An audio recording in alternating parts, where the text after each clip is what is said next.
Drury Outdoors team consists of a group of professional turkey hunters and callers dedicated to bringing you some of the finest wildlife adventures on the market today. They are Mark Drury, a 4-time world champion turkey caller and professional hunter. Mark is equally successful in the field, and he is fast becoming a leading authority on the wild turkey across the nation. Terry Drury's success stems from not only good woodsmanship, but the determination to learn something new on every hunt that he's involved in. Terry has hunted the wild turkey across the nation and is consistently successful no matter where he hunts. Steve Stoltz is one of the most consistently successful pro turkey callers on the circuit today. This 13-year veteran of the calling circuit is just as successful in the field and is considered to be one of the top turkey hunters in the nation. Dale Whipler's work with filming wildlife throughout the country has enabled him to capture on film what many hunters only dream about, and Dale's work with the wild turkey has propelled him into an increasingly successful pro turkey calling career. Jay Gregory and Don Kiskey's success bow hunting huge whitetail bucks gains them more and more notoriety each year. And in The King and His Court, Jay and Don prove to be as effective on long-bearded gobblers as they are with trophy whitetail bucks.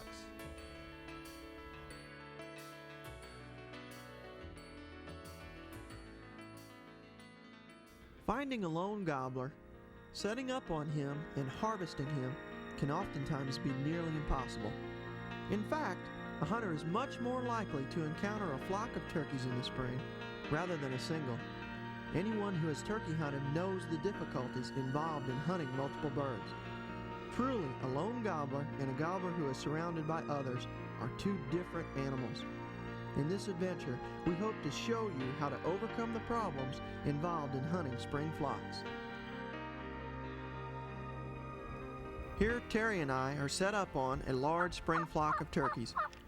Fortunately for us, the dominant hen in the group was very responsive.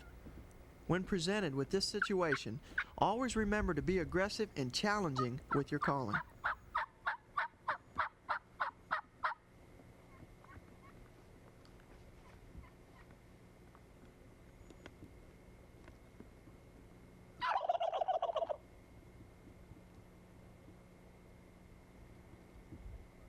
Here they come. The whole flock's coming.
As these jakes approached, I started to get nervous. I knew that if they even suspected our presence, we would not get a chance at the trailing longbeard. As usual, though, our mossy oak passed their inspection, even at this close distance of less than 5 yards.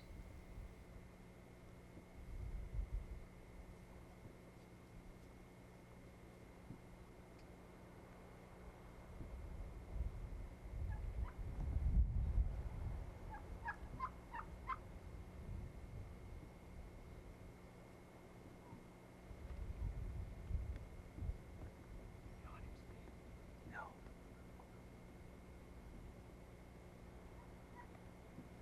Go ahead. Go ahead. Go ahead.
I didn't see. You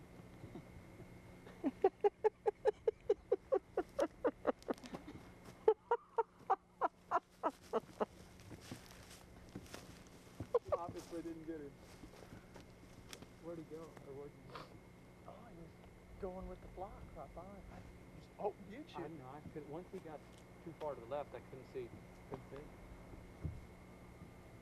I heard you say shooting, but I didn't have him. Oh. Oh. You know, one of the most common excuses that a turkey hunter can make for an unsuccessful spring morning is that the darn things had hens with them. Well, hens will be a factor almost any time of the spring mating season. So you simply have to adjust your hunting tactics accordingly to be more successful. At no other time is it more important to know the lay of the land of your hunting area. When a gobbler gets off the roost and gets with hens, he's following her on her daily routine. Keep in mind that when hunting a gobbler with hens is almost completely different than hunting them by themselves. But a gobbler is always willing to take in an extra hen for his daily duties. This is a desire that, with a lot of patience on your part, will ultimately be the king's downfall. Jeff Steele is a professional bow hunter from Oklahoma City. His rock-steady performances have gained him 18 state archery titles. Jeff's dedication to success is second to none, and he is now a part of the Mossy Oak Hunting Advisory staff. The first turkey to approach Jeff's position was this lone hen. All Jeff could do now was wait in hopes that the longbeard he had heard gobbling in this bottom was close by.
Here Jeff is joined by his good friend and fellow Oklahoman, Junior Salisbury.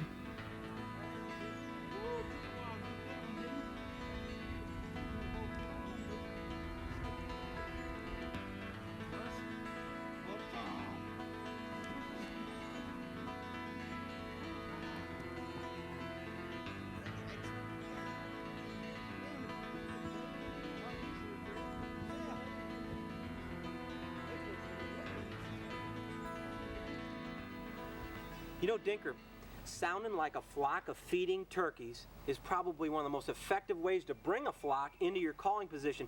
And with two people hunting together, it even works even more effectively. Right. Using the buddy system works so well because you've got one guy back off 20, 30 yards, raking in the leaves and clucking and purring, and the guy up front clucking and purring. And that puts those other turkeys at ease, and a lot of times they'll work right into your area. And you know, you got to think of what they're hearing from their position. They're hearing two different calling positions, clucking and purring and the leaves scratching, and they think there's a flock of turkeys up there feeding, and they don't want to miss out on the action. Right. And a lot of times you can, in the same situation, you can use a lot of dominant calling, yelping, cutting. Oh yeah, and if both callers get aggressive with that cutting and yelping, the turkeys, at least the dominant hen, she hears that other dominant hen, and that intimidates her into coming in. Right. And once you fire her up, a lot of times you'll fire that gobbler up, and he'll follow them right into your position. It just about works every time. Not everything works every time, Right. but it works really well.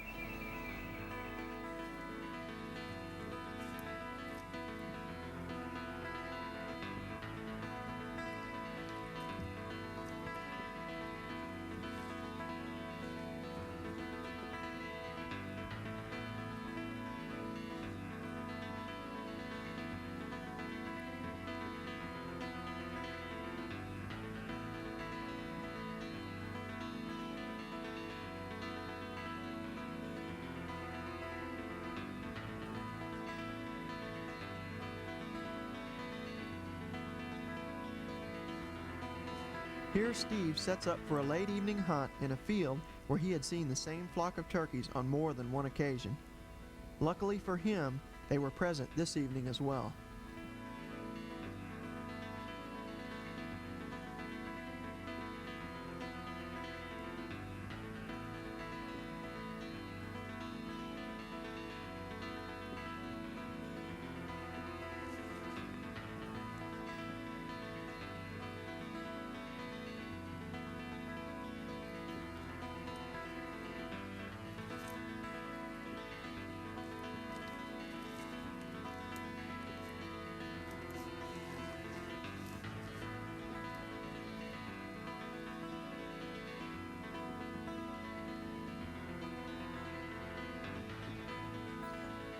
Steve starts out blind calling, just hoping that there were turkeys within hearing. Often you will find that a gobbler won't be gobbling when he has other turkeys with him. Patience while hunting spring flocks is of the utmost importance.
this evening hunt worked out just right.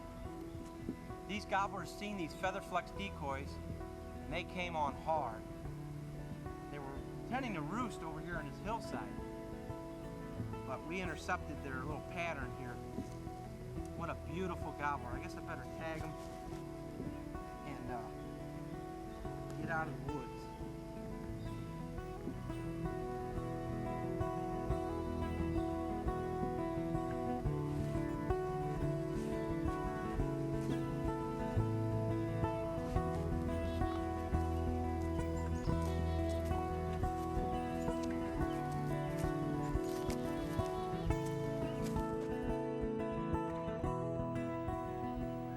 Sometimes spring turkey hunting season doesn't always hit whenever the gobblers are without hens. In fact, at some point in time, you're going to have to hunt spring flocks. What I like to do when I encounter this situation is I like to try and find out where these flocks are spending the majority of their day. I think you'll find that these birds are going to spend a lot of their time in and around pastures and fields. Now, this type of hunting requires a lot of time and a lot of patience. In fact, on the next hunt that you're about to see, it took me 3 days to pattern this flock of birds to a position that I was certain they would pass. Fortunately for me, they did exactly that.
what spring turkey hunting's all about right there.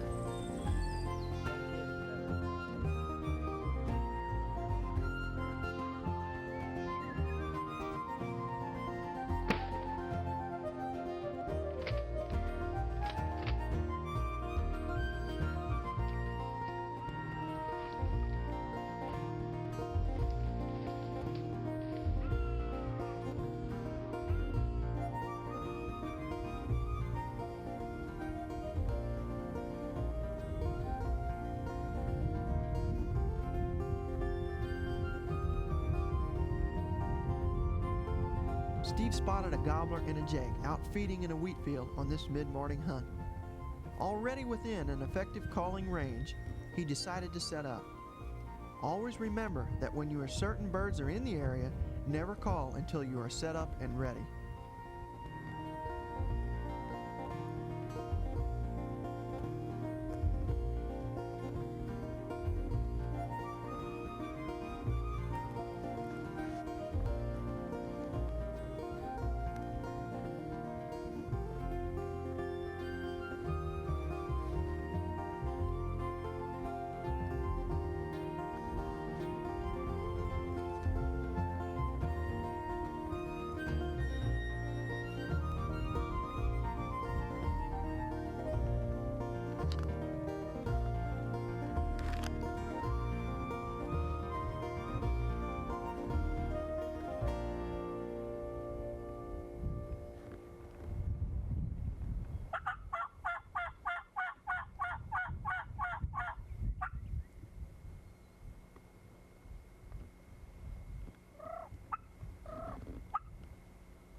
Notice here where Steve has placed his Featherflex decoys.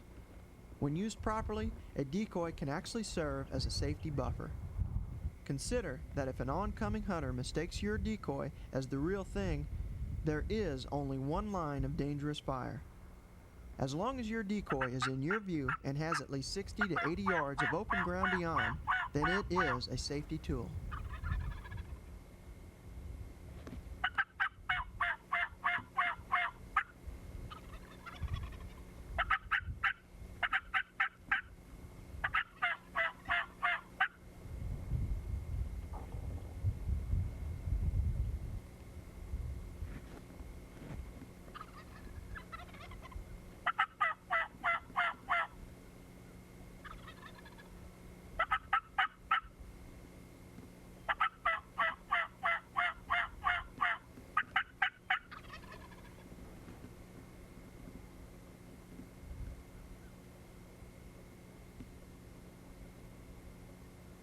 Look right between Steve's decoys, and you can see the approaching gobblers.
Gobblers would have never, ever come all the way down here if they didn't see these decoys.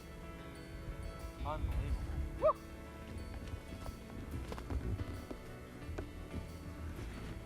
What a job.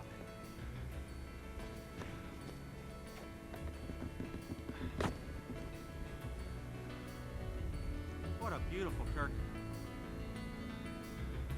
We observed from the truck these two gobblers, a Jake and this longbeard, feeding in a wheat field out behind me, and we figured out what direction they were heading. So they let me off down ahead of them, and I circled around, and I waited till I set up ahead of them before I called, and that was the key. When they got to the crest of the hill, they seen these two feather flex decoys, and I mean, they came in. What a beautiful gobbler.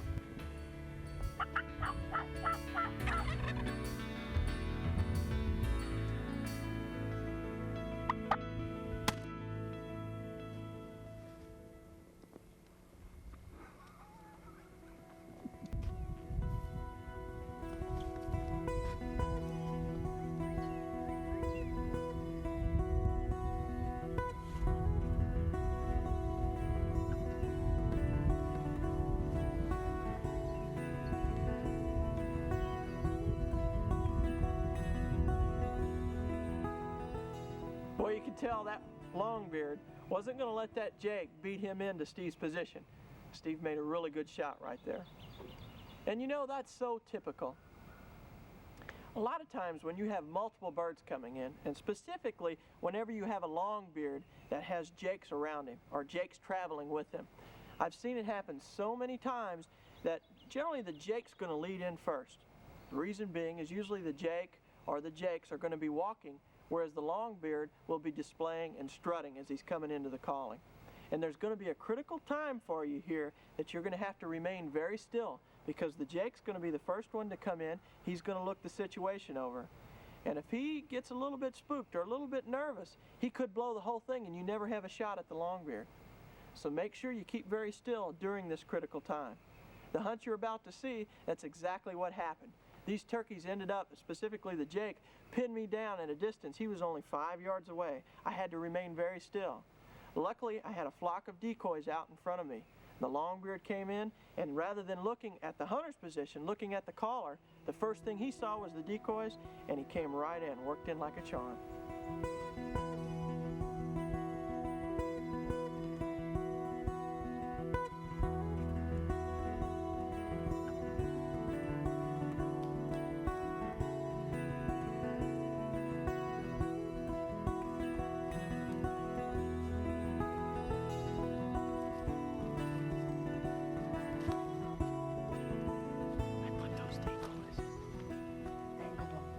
This way, so that the turkey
Notice here that I am actually calling to the jake.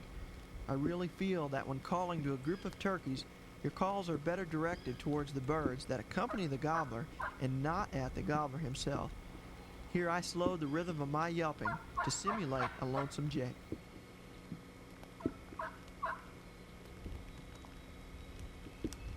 Look over to the left of the decoys and you'll be able to spot this incoming longbeard.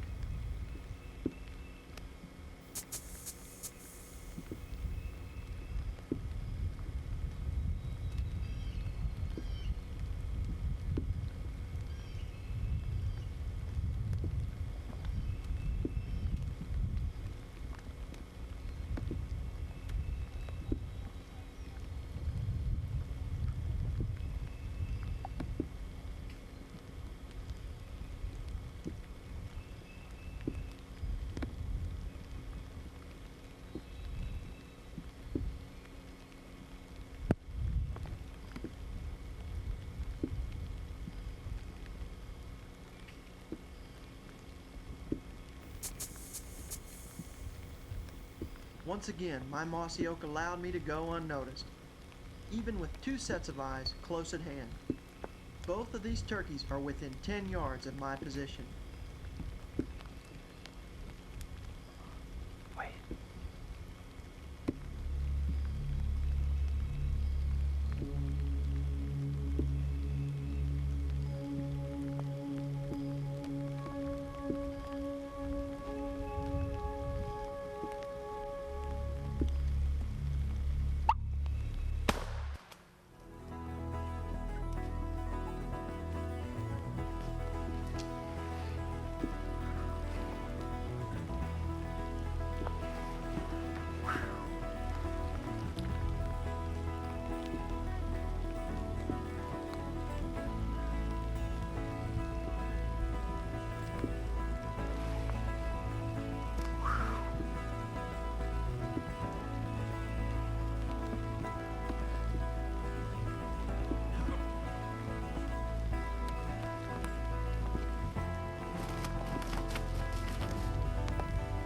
Boy, they come right into those feather flecks.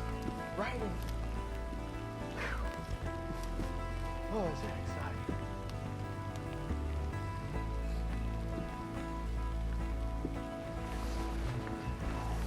Fantastic. We're using Featherflex decoys.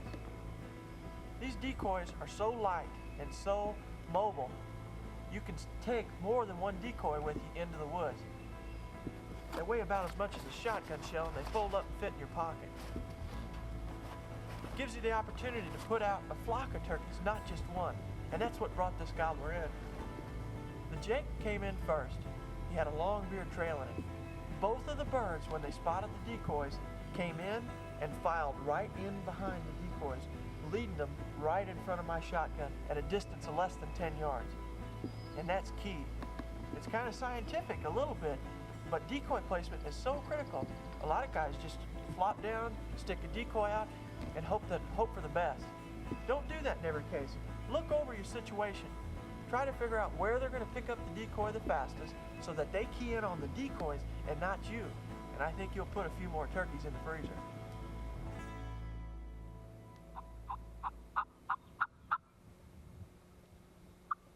Because of a quick setup, we were forced to make an improper decoy set. Had this Featherflex been down the road another 15 to 20 yards, it may have persuaded these birds to come down the road and not into the timber.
You know, whenever you set up on a gobbler and he's got other turkeys with him, it's very important that you do try and sound like a group of turkeys calling rather than just one turkey. We heard Steve and Dinker talking earlier about sounding like a group, doing it in a buddy system. But not everybody likes to hunt with other people. Some people like to hunt alone, or maybe they have no choice, they have to hunt alone. Well, here's a couple tips that you can use to sound like a group whenever you're by yourself. What I like to do is take a couple push buttons along with a mouth call and give 3 different sounds so it sounds like a flock. Listen.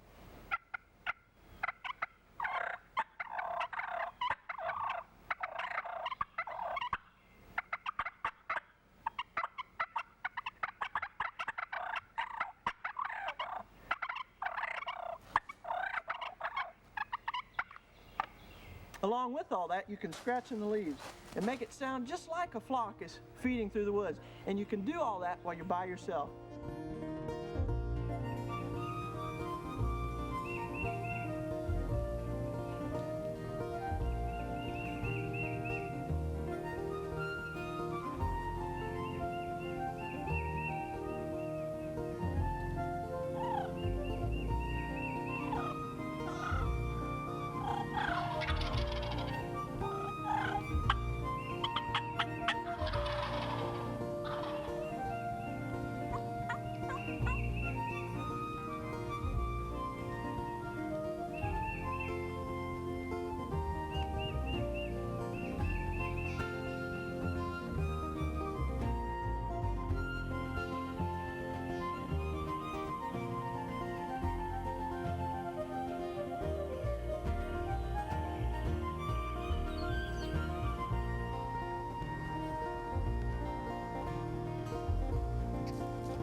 Okay, Terry, here's the situation.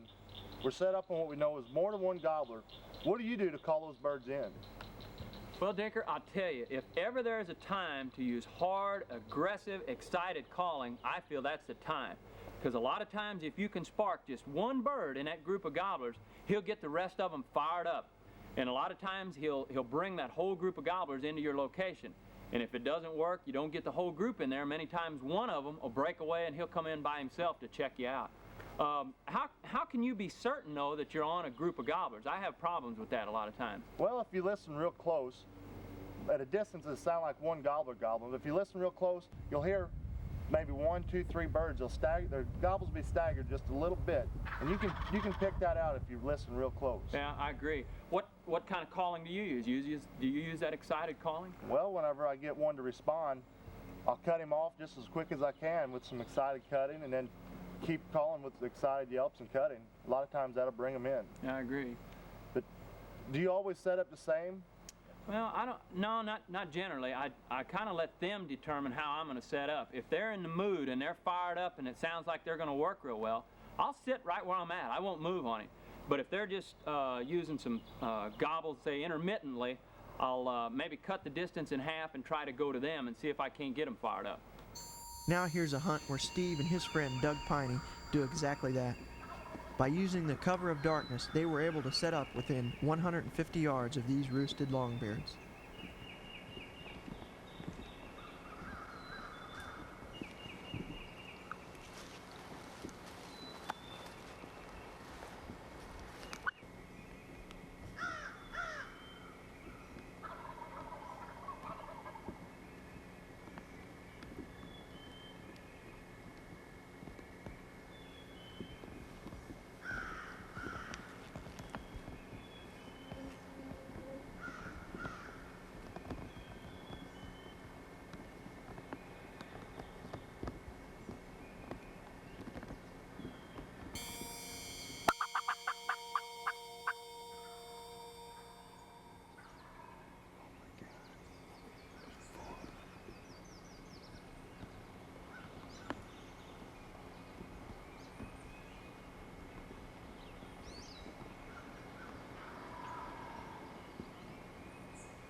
Dandies, ain't they?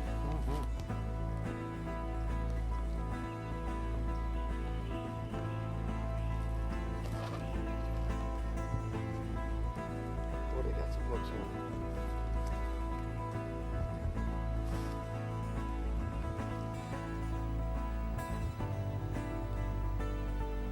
Steve, I know you do a lot of spring turkey seminars, just like I do.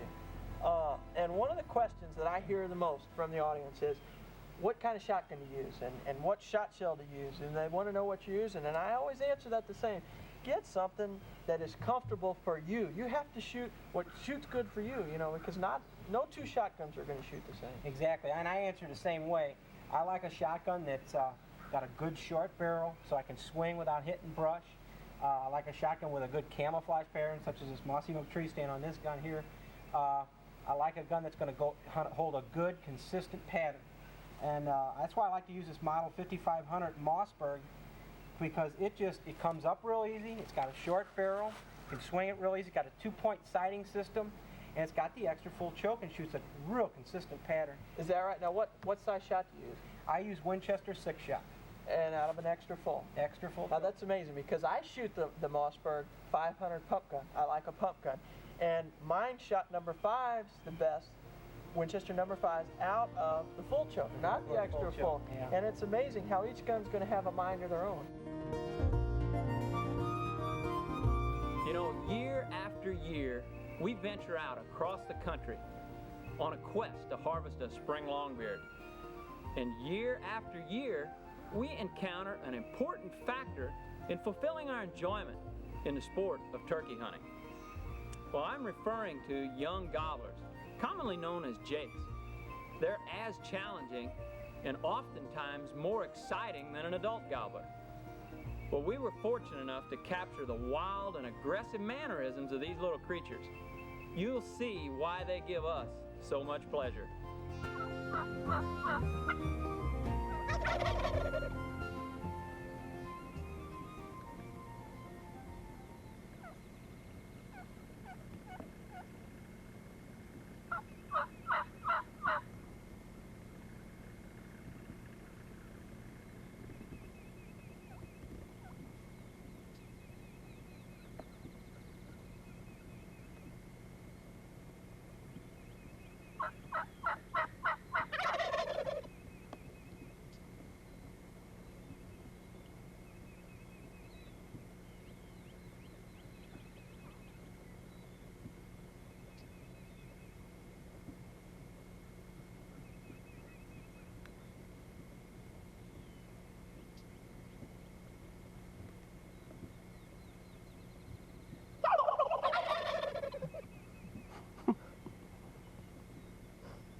Look to the lower left-hand part of your screen, and you can barely see Don Kiske as he is set up on these jegs.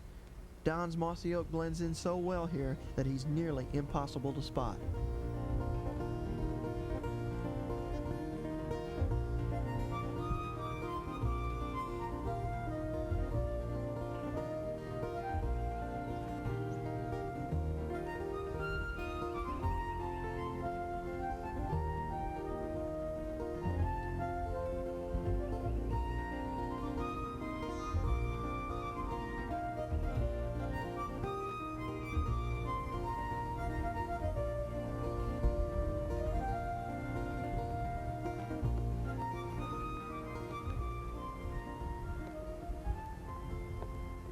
Time to hunt in the spring when you're patient.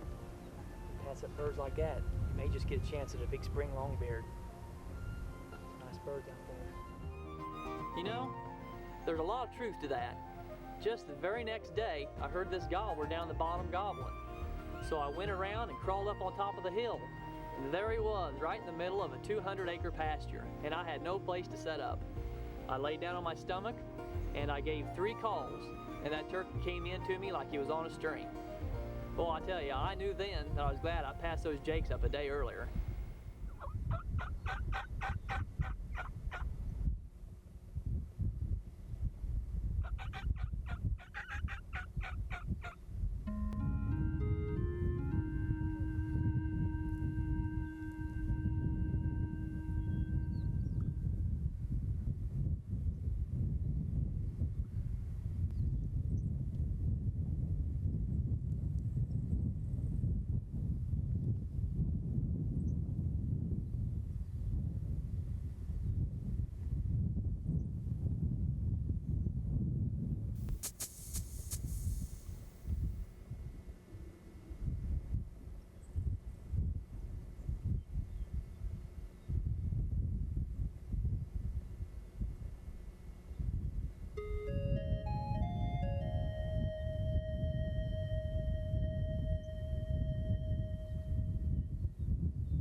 Now here's Terry on a late morning hunt with our uncle Marvin Drury.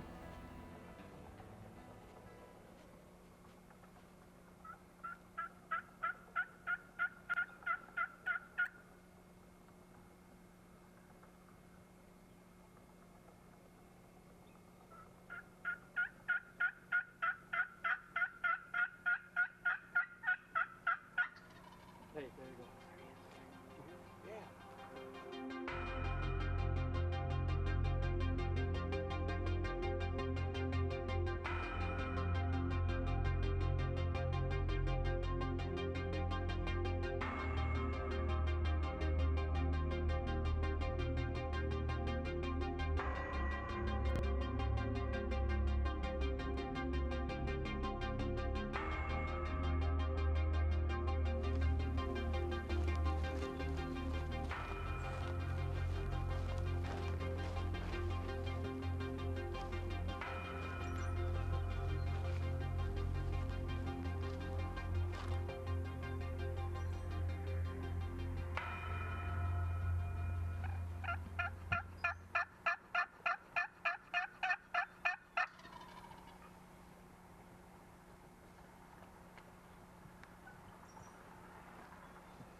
Realizing this gobbler was closing in rapidly, Terry elects to persuade this bird in with a mouth call for the last few steps, enabling him to ready his Mossberg for the shot.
That. All right. All right. Woo.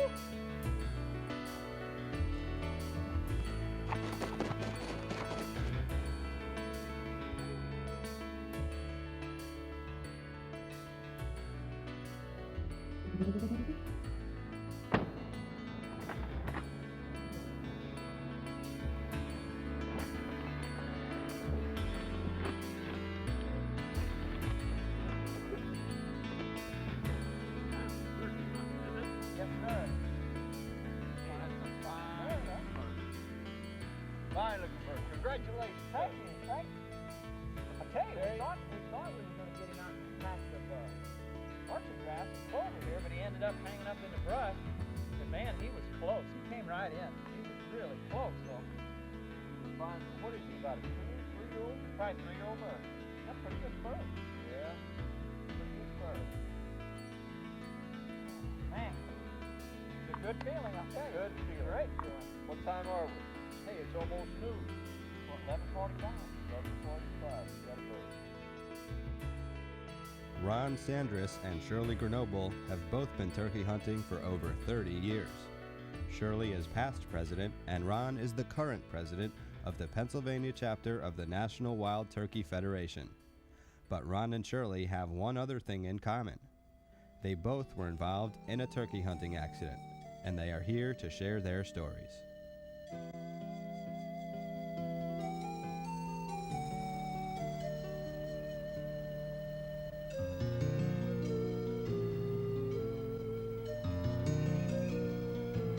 In over 40 years of turkey hunting, I've had many wonderful experiences.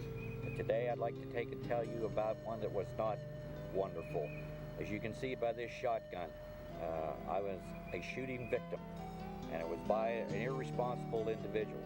On April 25th, 1990, in the state of Pennsylvania, while spring turkey hunting, I was in the process of moving on a gobbler for the third time and was going up over a steep ridge, and I decided to take a little rest and decided to take off a shirt that I had on. I took off my turkey vest and set it down, leaned my shotgun up against a tree. I took off my coat and leaned it against the ground, and I pulled off the shirt and rolled it up, and I knelt down and I took a hold of the back of the coat and was going to put it in the back compartment when just like that a blast rang out, and the impact knocked me to the ground, and immediately another blast followed, and I rolled over in my stomach, and I hollered a couple times and was looking around, and I had this burning sensation in my left side of my body, and in particular my leg. I pulled up my pant leg, and the blood was just running out, and I could hear it dripping into the leaves, and I realized that I had been shot. I took 28 number 4 shots in my left side of my body from the ankle to my head, and I still maintain most of those in my body to this day. This individual, this irresponsible individual, took something away from me that was very precious to me. My body has healed for the most part, but the emotional scars will be with me forever. And I hope that none of you ever take and go into and have anything like this happen to you, or that you in fact would do it to somebody else. So when you go and enjoy the spring woods or the fall and you're hunting that wild turkey, keep safety the utmost in the hunt. On May 15th, 1989, I went by myself to a favorite spot to go turkey hunting. I came to a gas line and I set up alongside it to do some blind calling. After I'd called off and on for about half an hour, I decided it was time to move on somewhere else. So I stood up, took off my face mask and gloves. I leaned down and picked up my waist pack and cinched it around my waist. I leaned down the second time, picked up my pillow and put it around my shoulders, and I was just leaning down the third time to pick up my shotgun when a terrible blast happened, and I was hit in the side of the face, head, and neck and thrown to the ground. I knew immediately what had happened. I had been shot. It was a shock and an insult, and I was angered, but I was in absolute terror because the shooting continued. It did not stop. I was able to roll over onto my hands and knees and cringe in a ball, screaming, while 2 men shot at me 6 times, hitting me 3 times, and putting 37 BB-sized pellets into my body. I'll carry 25 of those pellets for the rest of my life. When the shooting stopped, I rolled over and looked up on the gas line, and I saw the 2 men standing up there. They came down to me and helped me to my feet. Now blood was running from my head and face wounds down my eyes, and I was trying to wipe it out. It was gushing from my throat, and I was terror-stricken. I didn't know where I was hit. It was spreading across my chest, down my arms. My camouflage clothes were stained, and I thought, I'm going to die any minute. I'm going to die. I always loved being alone in the woods because I could concentrate, I could enjoy. Now I find that my thought processes have to be governed or they overwhelm me. And instead of enjoying, I spend all of my time reliving what happened to me. Now I find myself wanting the company of other people as a distraction. And I have lost something that I had for all those years, and I resent that.